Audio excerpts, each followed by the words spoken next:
부동산 공부를 할 때 많은 분들이 활용하시는 수단 중에 하나죠. 부동산 동호회, 뭐 카페, 뭐 이런 것들입니다. 자, 이런 부동산 동호회 활동, 이런 것들은 좋은 면과 나쁜 면이 다 같이 있습니다. 우선 부동산 동호회의 긍정적인 면부터 살펴볼게요. 첫째, 좀 더 실질적인 부동산 정보를 알 수 있게 된다라는 것이 가장 큰 장점입니다. 사실 부동산 강의라는 건 너무 넘쳐납니다. 그런데 이런 강사들의 얘기를 전적으로 믿을 수가 없잖아요. 그렇죠? 그런데 동호회 가면 어떻습니까? 이런 강사, 다시 말해서 뭔가 상업적인 목적이 있는 사람들의 말이 아닌 일반인들의 얘기를 들을 수 있잖아요. 얼마나 큰 도움이 되겠습니까? 어떤 목적이 있어서 얘기하는 게 아니잖아요. 그냥 그저 자기의 경험담. 어떻게 했더니 성공했다. 성공했다는 얘기만 도움이 되는 게 아니잖아요. 어떻게 했더니 실패했더라. 어떻게 했더니 너무 고생했더라. 이런 얘기들을 들을 수 있다는 거예요. 이게 매우 큰 도움이 되죠. 그렇게 해서 투자라는 게 이런 거구나. 진짜 이렇게 해야지 돈을 버는 거구나. 진짜 이렇게 하면 고생을 하는구나. 이런 걸 알 수 있게 되잖아요. 그래서 이런 부동산의 실제적인 사례를 들을 수 있다라는 것이 가장 큰 장점입니다. 두 번째 장점은 사실 저희 회원들도 가장 많이 얘기하는 얘기입니다. 여기 오니까 너무 좋아요 라고 얘기하는 거. 뭘 것 같습니까? 부동산 얘기 실컷 해서 너무 좋습니다. 이런 얘기를 해요. 이게 부동산 얘기를 실컷 할 수 있는 공간이 있습니까? 없습니까? 없어요. 그렇죠. 까딱 잘못 말했다가는 큰일 납니다. 역적 중에 역적으로 몰리죠. 회사에서 이런 얘기하면 어떻게 됩니까? 그러면은 심지어는 아름아름 해서 고가에까지 반영되잖아요. 그렇죠? 그러니까 매우 조심스러운 대상이 부동산 얘기예요. 게다가 심지어 친구들끼리라도 그래요. 친구들끼리라도 부동산 얘기를 막 했다. 그럼 사람들이 다 좋아해요? 좋아하는 사람이 드러나죠. 당연히. 그러나 말 안 하는 많은 사람들의 마음속에는 어떤 마음이 듭니까? 그래 너 잘났다 라고 하면서 그러다가 꼭 망했으면 좋겠다. 이런 생각 안 하겠습니까? 다 한다는 거예요. 참 미안한 얘기지만 남 잘 되는 거 좋아하는 사람 정말 극소수입니다. 그렇죠? 그러니까 부동산 얘기하면 물론 본인은 자랑하려고 얘기 안 한 경우도 있어요. 그냥 정말로 너무 괴로워서 할 수도 있어요. 예를 들어서 내가 10억짜리 아파트를 사러 가기로 해서 정말 살려고 했는데 아니 그 자리에서 10억 5천을 올리잖아. 그래서 내가 못 샀잖아. 이런 얘기를 했다고 해보세요. 그럼 본인은 정말 그 물건을 못 사서 너무 안타까운 얘기를 한 거예요. 그러나 남이 듣기엔 어떻게 들립니까? 그래, 너 10억 있어서 좋겠다. 그래, 너 잘났다. 이렇게 들린다는 거예요. 그러니까 이런 얘기를 편하게 얘기할 수 있는 공간이라는 것 자체가 없어요. 심지어 가족 간에도 그래요. 그리고 또 잘못하다가 이런 얘기 하다가 어떠냐면 싸움도 일어나요. 그런 거는 하면 안 되는 거야. 이런 얘기 하다가 또 싸움도 일어납니다. 그런가 하면은 거기에 정치적인 얘기까지 들어가면은 너 같은 놈 때문에 집값이 계속 올라간다 이런 얘기까지 나오면 진짜 완전 이건 끝장나는 거예요. 그렇죠. 그러니까 이게 부동산 얘기를 마음 편하게 할 수 있는 공간이라는 것이 의외로 매우 없습니다. 그런데 동호회에 갔더니 정말 마음 편하게 얘기해도 누구도 색안경을 끼고 보지 않는다는 거죠. 너무 좋다는 얘기예요. 그래서 자기 스스로 스트레스 해소도 되고 또 사람들의 실질적인 얘기를 들으니까 또 도움도 되고 이런 효과가 있습니다. 세 번째 장점은 공부하는데 외롭지 않다라는 거예요. 이게 또 아주 중요한 의미가 있습니다. 왜 그러냐면 여러분 부동산 공부하면 어때요? 재밌습니까? 그래요. 사실 재밌다고 하는 분들도 있고 재미없다고 하는 분들도 있을 거예요. 아마도 이 유튜브를 보는 사람들 정도면 되게 지금 재밌다고 생각하는 사람들이 많을 거예요. 근데 여러분들 부동산 공부 자체는 사실 재미가 없습니다. 굉장히 재미없는 대상이에요. 근데 왜 여러분들이 재밌다고 느껴요? 재밌다고 느끼는 이유는 부동산 공부를 하면 금방 돈을 벌을 것 같아서 재밌는 거예요. 그리고 또 심지어는 벌리는 때들이 있죠. 너무 쉽게 돈 벌릴 때가 있어요. 그럴 때는 재밌어요. 근데 막 공부를 해도 돈이 안 벌려. 이러면 어떠냐면 정말 재미없는 공부가 됩니다. 그런데 이렇게 재미없다고 해서 안 해도 되냐? 그렇지는 않아요. 또 계속 꾸준히 하는 게 매우 중요하다고 했잖아요. 그런데 이 재미없는 공부를 꾸준히 해지냐는 거예요. 이럴 때 바로 동료가 큰 도움이 된다라는 거예요. 그렇죠. 동료가 있으면 저 사람도 공부를 하네. 저 사람도 뭐 금방 돈 버는 거 아닌데도 열심히 그래도 꾸준히 임장을 다니네. 꾸준히 경매 물건 보네. 꾸준히 뭐 부동산 뉴스에 대해서 관심을 가지네. 이런 얘기를 듣거나 뭐 보게 되면 자극을 받게 되는 거죠. 그래서 도움이 많이 됩니다. 다시 말해서 본인이 공부하기에 이렇게 약해지는 의지를 붙잡아 줄 수 있는 아주 큰 역할을 합니다. 게다가 또 임장 같은 것도 마찬가지죠. 본인이 당장 관심이 있는 데에 임장 가는 건 그래도 뭐 좀 갈 수 있지만 그렇지 않은 데를 가는 거는 뭐 한두 번이지. 이걸 막 계속 가기 어렵거든요. 그런데 누가 같이 가자 그러면 따라서 이렇게 갈 수가 있잖아요. 이런 식으로 공부하는 데 있어서 지칠 때 동료가 될 수도 있고 또 공부하는데 외롭고 힘들다고 느낄 때 또 위로도 되고 힘도 될 수 있는 이런 역할을 하는 게 또 부동산 동호회의 역할이다 이런 얘기예요. 네 번째 장점은 귀인을 만날 수 있다는 겁니다. 요즘은 이제 또 많이 다 알려져 있는 얘기지만은 보류지 같은 것들이 그런 거죠. 공개되어 있는 거지만 그게 공개됐다고 해서 대중들에게 잘 눈에 띄는 건 아니거든요. 이런 얘기들을 뭐 얼마든지 강사들이 얘기해 줄 수도 있지만 그런데 그 숫자가 너무 작기 때문에 이거는 아름아름 알게 되는 경우들이 굉장히 많습니다.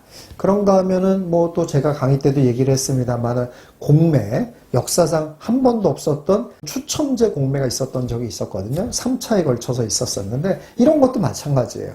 이런 것도 어디 강의에서 듣기는 좀 어려울 수 있어요. 이런 것들을 아는 사람이 얘기해줘서 그런 기회가 있구나 이렇게 알 수 있는 경우들이 많이 있습니다.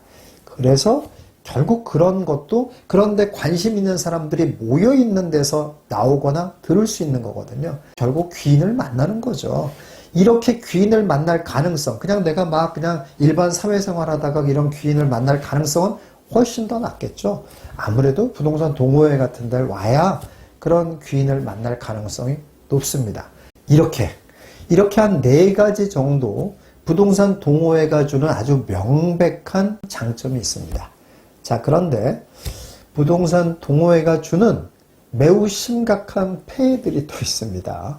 첫 번째는 비교가 돼서 더 스트레스를 받게 된다는 겁니다. 제가 아까 장점에서 뭐라고 그랬습니까? 부동산 이야기 실컷 할 수 있다, 뭐 부동산에 대한 좋은 실질적인 정보를 들을 수 있다, 막 너무 좋다고 그랬잖아요. 이런 장점들이 있는데 이걸 조금 계속 처음엔 막 너무 좋아요. 그런데 이걸 조금 계속 듣다 보잖아요. 그럼 어떤 일이 벌어지냐면은 상당히 본인이 위축이 됩니다. 왜냐하면 너무 잘난 사람들이 많아. 너무 돈 많은 사람들이 많아.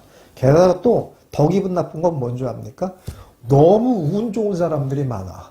나만 운이 지질이 없어 보니까. 그렇잖아요. 봐보세요. 뭐 청약 당첨된 사람, 줍줍 주는 사람 뭐 널려 있습니다. 그런데 본인만 그 많은 것들 중에 본인만 안 돼. 계속 그 사실을 거기 와서 이제 알게 되는 거죠. 그러니 자기만 돈이 없고 자기만 운이 나쁘고 자기만 또 심지어 뭡니까? 자기만 나이도 그렇게 많이 들었어. 이렇게 되는 거예요. 이래서 스트레스를 굉장히 많이 받는다는 거예요. 그러면 또 어떤 일이 벌어집니까? 스트레스만 받고 끝납니까? 그 다음엔 어떤 일이 벌어지냐면 엄청나게 이제 초조해집니다. 막 불안해요, 이제. 정말 그야말로 갈 길은 먼데 날은 어두워지고 이런 느낌이에요. 그러니까 더 스트레스를 받고 더 힘들어지게 됩니다. 그리고 비교가 되다 보니까 본인이 갖고 있는 행복 지수가 확 떨어지는 거예요. 그래서 행복하려고 했는데 불행만 더 커지는 이런 일이 또 벌어지더라 이런 얘기예요. 두 번째는 대중의 심리를 벗어나기가 어렵다는 겁니다. 이게 또 무슨 말이냐면 투자라는 건 원칙이 결국 소수에 속해야 되거든요. 그런데 결국 동호회라는 건 또 무리잖아요. 그럼 그 동호회는 소수들만 모여있는 무리일 것 같습니까? 전혀 그렇지 않습니다. 거기도 결국 대중적인 시각으로 인해서 기울게 돼 있어요. 근데 이런 것이 가장 큰 문제가 되는 게 뭐겠어요? 그렇죠. 고점에서 잡는 것 같은 거. 이럴 때가 제일 문제예요. 막 열광하고 있을 때, 시장이 열광해. 이건 너무 거품인데. 그렇다면 그럴 때선 벗어나야 되는데, 벗어나질까요? 생각을 한번 해보세요. 동호회에 갔어. 그럼 자, 우린 소수가 돼야 돼. 지금 너무 거품이야. 우리 다 같이 이 소수의 길을 걷자. 하지 말자. 이렇게 될 것 같습니까? 안 그렇습니다. 더 열심히 합니다. 더 열심히 그 거품을 만드는데 일조합니다. 이렇게 된다라는 거예요. 세 번째는 돈과 삶의 균형을 잃어버리기가 쉽다라는 겁니다. 이게 왜 그러냐면 결국 부동산 동호회라는 건 뭡니까? 부동산을 통해서 돈 잘 벌자 이런 거로 생각을 해서 동의해서 다 모인 사람들이잖아요. 예, 그런데 과해지면 어떻게 되겠어요? 과해지면 돈 이렇게 됩니다. 돈을 위해서 모든 행복은 다 뒤로 미루자. 이렇게 되기가 되게 쉽다라는 거예요. 또 왜 그러냐면 사람이 환경의 동물이거든요. 동호회 갔더니 그런 사람들이 막 널려 있어. 뭐 가정이고 뭐고 다 내팽개치고 일단 돈을 버는 게 우선이다. 이렇게 해서 뭐 새벽같이 임장 나가고 뭐 주말 다 반납하고 뭐 이렇게 하는 사람들이 넘쳐나더라는 거예요. 그럼 어떻습니까? 그럼 본인도 그래야 된다라고 생각이 자꾸 들게 만든다는 거예요. 돈은 행복하기 위해서 버는 거지 돈 벌기 위해서 우리가 인생을 사는 게 절대 아니잖아요. 이 주종 관계를 정확하게 이해를 해야 되는데 동호회에 너무 열심히 하다 보면 이 주종이 거꾸로 된다는 거예요. 돈이 주인이고 내가 종인. 이런 형태가 되기가 되게 쉽다라는 겁니다.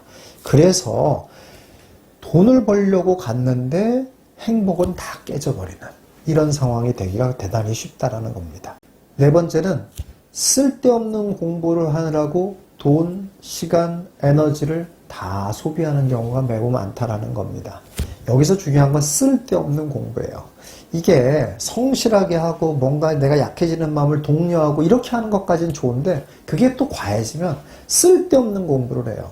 일반인들이 부동산 공부를 하는 건 부동산 자체가 어떤 건지를 아는 것이 중요한 게 아니거든요. 그게 아니라 뭡니까?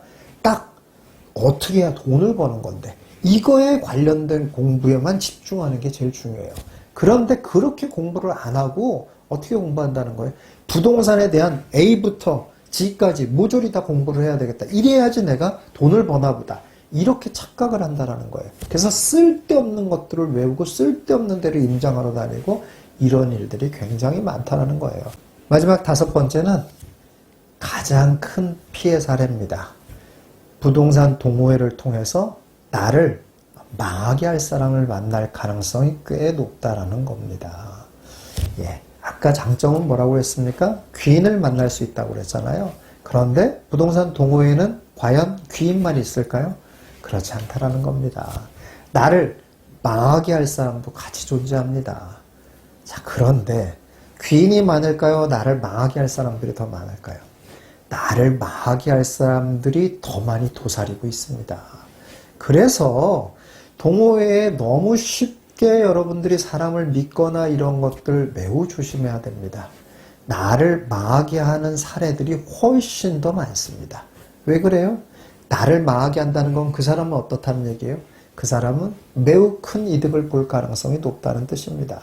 그래서 아주 그냥 뭐 정말 친근하게도 접근하기도 하고 부동산의 정보 뭐 이런 것도 다 주기도 하고 뭐 이렇게 하면서 결국은 안 좋은 것들을 받아줄 그런 대상으로 삼아버리는 거죠. 여러분 어떻습니까? 부동산 동호회가 주는 장점과 단점이 명확하게 정리가 되십니까? 그러면 우리는 되도록이면 장점만 뽑아서 나한테 유익하게 만들어야 될 거잖아요. 그럴 수 있겠습니까? 팁을 두 가지 알려드릴게요. 첫 번째 팁은 그래서 사실 부동산 동호회 활동을 하는 건 좋습니다. 사실은. 그런데 적당하게 거리를 두시는 게 좋다라는 겁니다. 너무 깊이 들어가면 돈을 더 많이 벌겠다. 이거는 오히려 반대일 가능성이 훨씬 더 높습니다.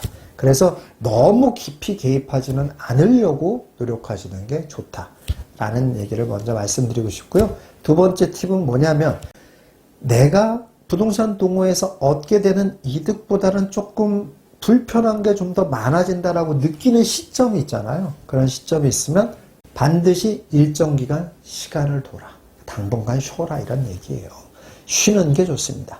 쉽게 말해서 내가 막 부동산 얘기 실컷 할 수 있어서 너무 좋았는데 내 어느 날 갑자기 어라? 이게 좋은 게 아니라 스트레스를 자꾸 받네? 남의 얘기를 들으니까 자꾸 내가 모자라 보이고 내 자신의 행복이 자꾸 쪼그라드네? 내가 자꾸 불행한 사람처럼 느껴지네? 이런 쪽의 감정이 좀 더 많아진다. 이러면 어떠란 얘기예요? 그럼 나가지 말으라는 얘기예요.